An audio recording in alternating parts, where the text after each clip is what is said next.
AMS Karuppusamy கல்குவாரி சட்டவிரோதமாக கனிமங்கள் வெட்டி எடுப்பதற்காக 10 கோடியே 80 லட்சம் ரூபாய் அபராதமும், உமாதேவி கல்குவாரிக்கு 1 கோடியே 82 லட்சம் ரூபாய் அபராதம் போடப்பட்டிருக்கிறது. இந்த குவாரிகளுக்கு உண்மையிலேயே இரண்டுக்கும் சேர்த்து 70 கோடி ரூபாய் அபராதம் போடப்பட்டிருக்க வேண்டும், 15 மடங்கு. ஏற்கனவே சிவகங்கை மல்லாக்கோட்டை கிராமத்தில் மேகா கல்குவாரிக்கு 15 மடங்கு அபராதம் போடப்பட்டது.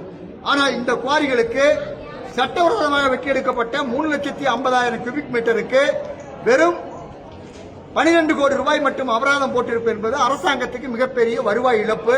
இதை அரசு உடனடியாக சரியான முறையில் இதற்கான இழப்பீட்டை வசூல் செய்ய வேண்டும்.